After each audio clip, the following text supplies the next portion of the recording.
No Via Justiça de hoje, nós vamos falar sobre comutação da pena. Nossos convidados, o juiz Lourenço Migliorini Fonseca Ribeiro, da Vara de Execuções Penais de Uberlândia, e o advogado criminalista Maurício Campos Júnior, ex-secretário de Segurança Pública de Minas Gerais. Começo perguntando para o senhor, doutor Lourenço, o que é uma comutação de pena? Qual é o significado dela em termos penais? Olá, Carlos, um prazer estar aqui mais uma vez, participando desse programa brilhantemente conduzido por você. A comutação, ela é uma causa de transformação da pena, ou em uma pena menor em quantidade, ou em outro tipo de pena, que aí nós falamos de qualidade de pena, privativa da liberdade e restritiva de direitos. Ela vem normalmente no decreto anual, editado pelo presidente da República, juntamente com as possibilidades de indulto. E aí, em relação à comutação, só há uma breve discussão doutrinária, se nós podemos chamar a comutação de um indulto parcial. A doutrina entende, em sua maioria, que não, porque a comutação não provoca primariamente a extinção da punibilidade, ela pode provocar se for concedida sucessivas vezes, mas o Supremo Tribunal Federal, em algumas decisões, já chamou a comutação de indulto parcial. Então, ela é uma transformação da pena, basicamente implica uma redução da pena privativa de liberdade fixada. Doutor Maurício, quem tem direito à comutação de pena? Carlos, todos que cumprem pena por sentença condenatória transitada em julgado têm direito à comutação de pena. Ela acaba sendo um instrumento que, para um sistema penitenciário tradicionalmente submetido a uma grande pressão pelo grande contingente de presos que hoje lotam o nosso sistema penitenciário, acaba se transformando, inclusive, num mecanismo de redução desta pressão. Através da comutação da pena, é possível precipitar, eventualmente, fases desse cumprimento de pena com redução de tempo de cumprimento remanescente, ou, como dizia o doutor Lourenço, inclusive, modificações mesmo do status ou da natureza da pena que se cumpre naquele momento, né? Então, a comutação acaba se tornando um grande instrumento que alcança os presos em geral, em cumprimento de penas, e é algo que constitui uma política pública muito relevante, sobretudo, como eu dizia, nesse estado inconstitucional de coisas, nesse estado relativamente caótico de coisas que o sistema penitenciário brasileiro enfrenta, né? Então, é um grande instrumento de política pública, penso eu, que é capaz de equacionar ou reequacionar o sistema prisional como um todo. Mas quem tem esse direito à comutação? O perfil do preso, doutor Migliorini, que tem direito à comutação. Carlos, o perfil das pessoas que vão ter direito à comutação, dos presos já condenados, é estabelecido no decreto anual do presidente da República, sempre editado ali às voltas do Natal. Então, basicamente, são pessoas que já cumpriram 1/4 da pena, que não praticaram crimes hediondos ou os equiparados hediondos, tortura, basicamente a mesma restrição que você tem em relação à anistia. E esses requisitos vêm estabelecidos no decreto anual. É preciso estabelecer essas diferenças, doutor Maurício, para o telespectador entender bem, né? Anistia, graça, indulto, comutação é diferente de indulto. Eu gostaria que o senhor professoralmente explicasse isso. Tá. Vamos tentar fazer isso de maneira bem simples, não é? Para que seja possível compreender, não com a linguagem jurídica ou tipicamente acadêmica, vamos dizer assim, ou mesmo a dos tribunais. Mas vamos imaginar da seguinte forma. A anistia é naturalmente uma espécie de apagamento do crime. Ela se refere a fatos e não necessariamente aqui a pessoas. O Congresso Nacional é quem tem a legitimidade para a iniciativa da proposição da anistia. Então, quando se falou, em certo momento, anistia ampla, geral e restrita, quando no passado se fazia referência à anistia, sobretudo por crimes políticos, ou de natureza política, ou eventualmente militares, ou de natureza eleitoral, em geral, são crimes dessa natureza, amparados aí por essa anistia, que é um apagamento, vamos dizer assim, daquele crime, e tem esse caráter geral relativamente a fatos. Quando falamos do indulto, sobre o qual aqui o doutor Lourenço já fez aqui alguma pincelada, nós estamos falando aí de um indulto que pode ser também uma causa extintiva de punibilidade, ou seja, extingue a punibilidade, se for um indulto pleno, ou um indulto que extingue apenas, perdão, não extingue a punibilidade, mas poderia ensejar o que aqui o doutor Lourenço chamava como a comutação da pena, ou alguns chamam de um indulto parcial. No caso do indulto, ele se refere agora, sim, a um universo, eventualmente, de crimes e pessoas, diferentemente da anistia, e se trata, eventualmente, em relação a crimes comuns, e se a anistia é concedida pelo Congresso, o indulto é concedido pelo presidente da República. No caso da graça, por exemplo, a graça que também é concedida pelo presidente da República, esta, por sua vez, vai se referir à pessoa determinada. Essa indulgência que remetia à indulgência do rei, que remetia à clemência do rei, e que ainda hoje está presente no nosso ordenamento jurídico, é um tipo de instituto que faculta ao presidente da República, como chefe de Estado ou de governo, essa possibilidade de, casualmente, pontualmente, estabelecer um perdão, essa indulgência do presidente da República. Então, vamos dizer assim, a anistia se refere a fatos e não pessoas, concedida pelo Congresso Nacional, geralmente relativamente a crimes políticos, militares ou eleitorais. O indulto se refere, aí sim, a um universo que envolve determinados crimes que alcançarão pessoas indeterminadas sem um direcionamento específico para determinada pessoa. Se esse indulto é parcial, respeitada as resistências a essa terminologia, ele vai ser uma comutação e não propriamente um indulto.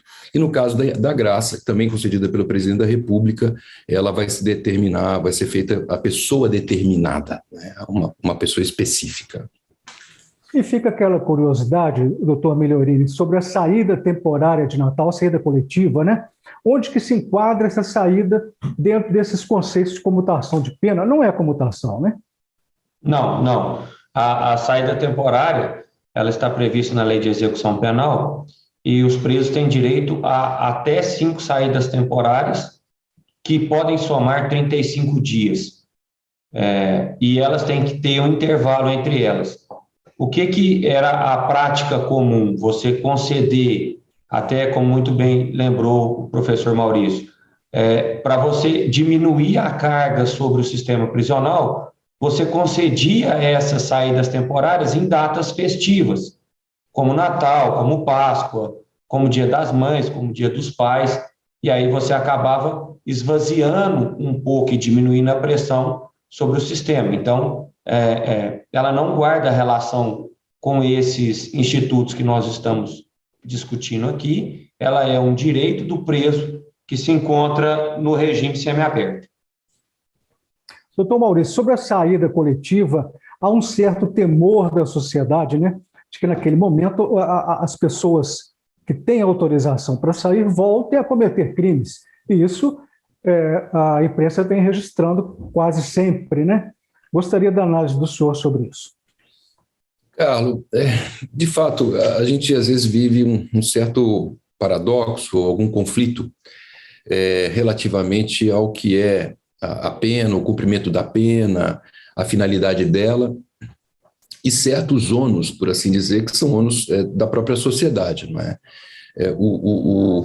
O condenado não é alguém que deva ser definitivamente excluído da sociedade.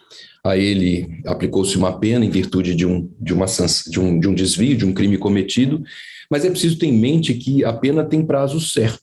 E é preciso ter em mente também que esse indivíduo retornará mais cedo ou mais tarde, mais dia ou menos dia, ao convívio social.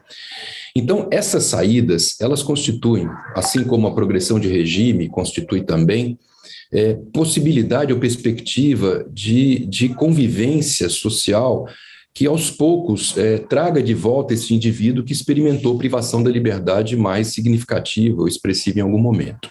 Então, alguém que ficou preso no regime fechado dentro do sistema prisional durante um determinado tempo, passou ao regime semiaberto, e agora com restrições menores que aquela primeira oportunidade, poderá experimentar a hipótese de trabalho interno ou até mesmo um trabalho externo do ambiente prisional e terá saídas em períodos festivos, eventualmente estimulados, tudo isso promovendo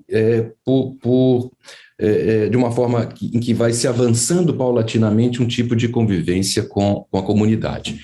Os desvios, sempre haverá desvios, e eles devem ser coibidos, fiscalizados, mas nunca, penso eu, se pode pensar, realmente, acredito que não se pode imaginar que alguém deva ser excluído definitivamente da sociedade por um determinado prazo e de uma hora para outra ser recolocado na vida social. Imagine você que alguém que ficasse preso exclusivamente no regime fechado muito tempo, que não experimentasse a progressão de regime, nem essas oportunidades de saídas temporárias, que não experimentasse a convivência em sociedade e depois de um determinado tempo volte de repente à comunidade.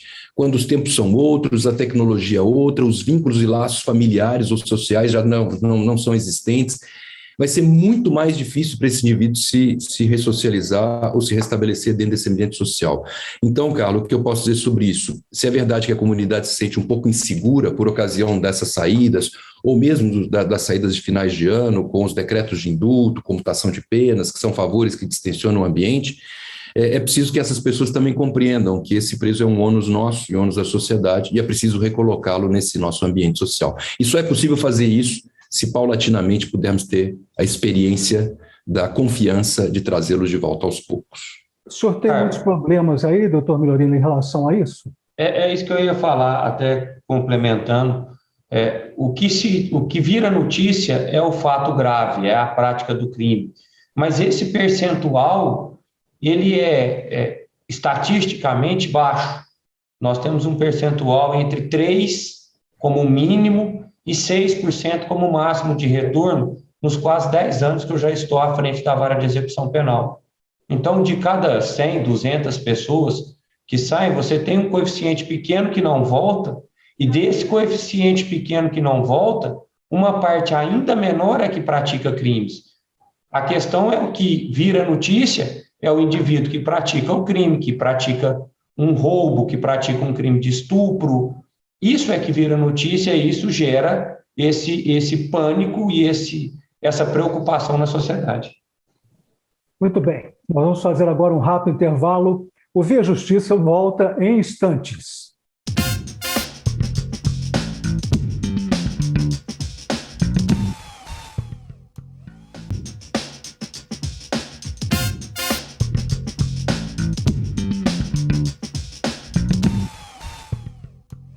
Estamos de volta com o Via Justiça, hoje falando sobre comutação da pena. Participam do programa o juiz Lourenço Migliorini Fonseca Ribeiro, da Vara de Execuções Penais de Uberlândia, e o advogado criminalista Maurício Campos Júnior, ex-secretário de Segurança Pública de Minas Gerais. Doutor Lourenço, pergunto para o senhor como analisar o perdão concedido pelo presidente da República a um deputado condenado pelo Supremo Tribunal Federal. A imprensa chamou de indulto, mas pelos que os senhores falaram no primeiro bloco, tecnicamente, não seria um indulto, não é isso? É exatamente isso, Carlos. E como você muito bem abordou também no último bloco, as pessoas confundem o decreto de indulto com a saída temporária, e acredito que nós falamos bastante sobre isso, são duas coisas absolutamente distintas. O indulto é causa de extinção da punibilidade e a saída temporária é um direito para aquelas pessoas que estão cumprindo sua pena no regime semiaberto. O que o presidente concedeu ao deputado, tecnicamente, é o Instituto da Graça, como o professor Maurício bem abordou, para a pessoa determinada e para um fato também determinado. Ela é causa de extinção da punibilidade e, segundo a maior parte da doutrina, para não dizer a totalidade de todos os livros de execução que eu li, todos falam que é um ato discricionário do presidente, que submete esse decreto ao Conselho Penitenciário, que depois submete ao Ministério da Justiça, que edita um parecer, e o presidente edita o ato que concede a graça. Segundo também a maior parte da doutrina, não cabe análise quanto ao mérito do decreto, se o presidente deveria ou não deveria conceder a graça a A ou B, mas apenas a aspectos formais. Então, tecnicamente falando, o que o presidente concedeu ao deputado Daniel Silveira foi o Instituto da Graça, que provoca a extinção da punibilidade em relação aos fatos pelos quais ele está sendo acusado. Sobre isso, o que o senhor tem a dizer, doutor Maurício? Carlos, eu acho que o doutor Lourenço abordou, do ponto de vista jurídico, o tema em plenitude. Eu acho que valeria para a nossa discussão eu me arriscar aqui, eventualmente, a fazer também uma avaliação do ponto de vista político-jurídico ou político-institucional que o tema acabou suscitando na sociedade brasileira como um todo.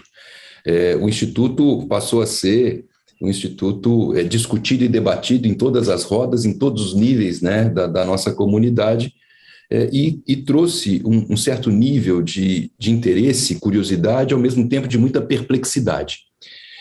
E essa perplexidade se dá, entre outras coisas, porque o que se viu, o Supremo Tribunal Federal produz uma decisão condenatória examinando méritos sobre determinado tema que constitua crime em tese e impõe uma pena. E nas horas seguintes, o presidente da República lança a mão de um outro instituto, a Graça, e com tal instituto ele reverte completamente aquela condenação posta pelo Poder Judiciário. E aí o debate. Como no ambiente democrático, considerando aspectos relacionados ao equilíbrio de poderes, com atribuições e competências distintas, isso é possível.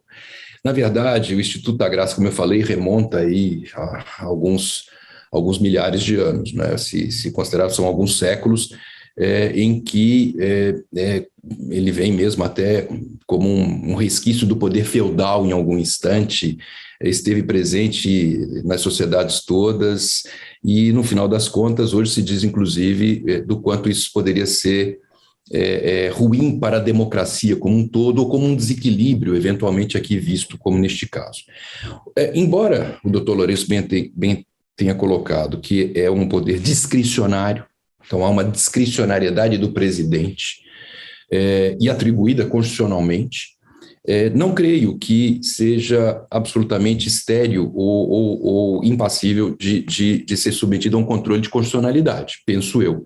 Então, se o Poder Judiciário decretou uma condenação de alguém e o Executivo, eventualmente, decretou a graça, que perdoa, eventualmente, este mesmíssimo crime, essa graça concedida, penso eu, ela há de ser submetida e pode ser submetida a um controle de constitucionalidade. E digo isso por quê? Porque o fato enseja debates políticos e muito relevantes, sobretudo por um determinado aspecto. Consideremos que, no caso específico, o deputado tenha sido condenado, entre outros crimes, por um crime que atenta contra as instituições do Estado Democrático de Direito. Então, pensem, o deputado comete um crime, segundo o Poder Judiciário, atentatório ao Estado Democrático de Direito. E agora, o presidente da República, a pretexto de lançar mão de um instituto constitucionalmente previsto, perdoa esse mesmo crime que constitui um atentado ao Estado Democrático de Direito. Penso eu que é possível discutir-se aqui, além dos aspectos ligados à impessoalidade, naturalmente, outros tantos institutos que deveriam permear a concessão de um instituto como este, a Graça, mas eu penso que esse debate é muito fundamental. Como é possível lançar mão do argumento constitucional da previsão do indulto, se esse indulto encerra um capítulo, creio eu, do atentado ao Estado Democrático de Direito? Penso eu que, se o crime tem essa conotação e a graça lhe concedida, a graça concedida constitui um complemento, penso eu, isso para mim, penso eu, ele é absolutamente inconstitucional. Penso eu, é inconstitucional. Então, primeiro, não obstante a discricionariedade que o Instituto propõe, confere ao chefe do Executivo, penso eu que ele não está absolutamente isento, imune ao controle de constitucionalidade que o próprio Supremo Tribunal haverá de fazer. insista-se, muito não se deve realmente discutir aspectos relacionados à conveniência do ponto de vista do mérito, mas aqui, penso eu, há algo muito mais valioso, muito mais valoroso, que é o contraste. Será que a graça, tal como concedida e pelos motivos pelos quais foram concedidas, não constitui o capítulo final do atentado ao Estado Democrático de Direito iniciado pelo crime praticado pelo deputado federal? Se essa resposta for positiva, penso eu, o decreto, a graça é absolutamente inconstitucional, do meu ponto de vista, respeitosamente. O senhor também acha isso, doutor Lourenço? Eu aproveito e pergunto para o senhor, no caso da graça concedida pelo presidente da República ao deputado, essa graça, ela extingue os efeitos executórios da condenação ou não? Sim, a graça é causa extintiva da punibilidade. Sobre a questão da constitucionalidade, nós magistrados temos uma vedação que se aplica só a nós magistrados. A alta corte, via de regra, não respeita essa vedação da LOMAN de não comentar causas que estão em andamento. Então, sobre a questão da constitucionalidade, em tese, o Supremo pode apreciar a constitucionalidade e um pouco mais abaixo a legalidade e o vínculo, a adequação de todo ato normativo e de todo ato administrativo à Constituição. Então, do ponto de vista do sistema jurídico, do freios e contrapesos, é perfeitamente possível ao Supremo rever qualquer ato editado pelo presidente da República e a sua perfeita adequação à Constituição Federal. Doutor Maurício, sim, desculpe. Só um complemento, é que nós já tivemos também, e é bastante raro isso, o questionamento de decretos de indulto, já em 2019, se eu não estiver enganado, um decreto editado pelo atual presidente da República, foi questionado no Supremo e a ministra Carmen Lúcia e, posteriormente, o ministro Barroso suspenderam trechos do decreto de indulto do presidente, o que, desde quando eu me entendo por juiz da vara de execução específica, eu nunca tinha visto um decreto de indulto do presidente ser contestado no Supremo. Então, isso mostra como essa questão, como as nossas instituições estão maduras a ponto de atos administrativos do presidente, tidos como absolutamente discricionários, serem contestados no Supremo pelo viés da inconstitucionalidade. Doutor Maurício, só para deixar claro, né, a pergunta, a extinção dos efeitos executórios da condenação, mais objetivamente falando, é o seguinte, ele fica inelegível ou não? Isso, na verdade, o que se tem considerado, e esse caso é um caso importante, porque ele vai trazer à tona esse debate e, em breve, a concretude da decisão, mas creio eu que o que se deve ter em mente é que a graça extingue naturalmente os efeitos principais da condenação, né? Mas, creio eu, não extinguirá outros efeitos desta condenação. Portanto, creio eu que os efeitos secundários da condenação não estarão abrangidos pela concessão do decreto da graça. Ele ficará inelegível, é a minha impressão pessoal, e outros efeitos dessa condenação estarão presentes eventualmente, creio eu que inclusive para fins de reincidência, por exemplo, né? Então acho que os efeitos principais eles estarão contemplados por esse perdão, mas os outros efeitos dessa condenação, não. A indenização, se houvesse o dever de indenizar, estariam todos ainda preservados, né, vamos dizer assim, enquanto efeitos dessa condenação, excluída a privação da liberdade ou a condenação criminal que disso resultou. Nós estamos chegando ao final do programa, vamos partir para as considerações finais. Doutor Lourenço, eu gostaria que o senhor falasse, esse tema está pacificado na jurisprudência? Bom, em relação ao indulto, comutação, são institutos corriqueiros de aplicação cotidiana pelos juízes da execução penal. A graça e a anistia são institutos todos dentro do mesmo bojo, tratado aí como indulto, mas que são mais raros até por se referirem a situações individuais, no caso da graça, e da anistia, crimes políticos, eleitorais, militares. Então, são institutos mais raros. O que precisa ficar bastante claro, e nesse ponto há uma concordância de todos, é que decisão judicial foi feita para ser cumprida independente do seu destinatário. Há meios próprios para você contestar uma decisão judicial e neles não se inclui não receber o oficial de justiça, ficar trancado em uma instituição democrática para não recebê-los. Penso que decisão judicial deva ser cumprida e isso fica como uma marca muito forte da atuação do Supremo Tribunal Federal. Senhor, agora, doutor Maurício, considerações finais. Carlos, primeiro eu renovo aqui a minha satisfação de participar desse encontro e ter a oportunidade, que é um privilégio poder debater com o doutor Lourenço Migliorini aqui nesta oportunidade, imediado por você que não via há tantos anos. Mas eu diria o seguinte, assim como o doutor Lourenço fazia agora na sua fala final, eu como advogado discordei de muitas decisões judiciais, muitas decisões judiciais. Como advogado, eventualmente até conhecedor de fatos, ou conhecedor do detalhe, do fato, ou da pessoa com a qual eu lidava e defendendo, muitas vezes eu identificava pessoalmente injustiça em alguma decisão.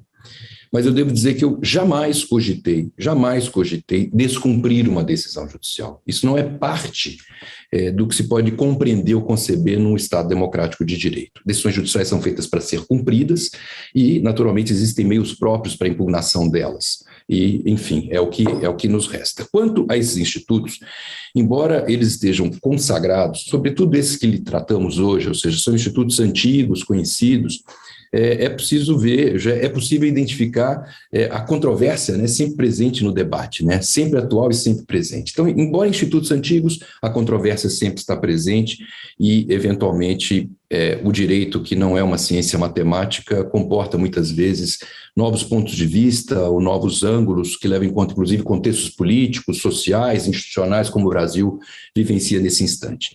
O que eu tenho que dizer é que, no final das contas, a execução da pena como um todo, e esses institutos também se referem a incidentes dessa natureza, é um fenômeno, um tema dos mais caros ao direito penal, ao direito processual penal brasileiro e, de alguma maneira, a nossa própria ordem constitucional.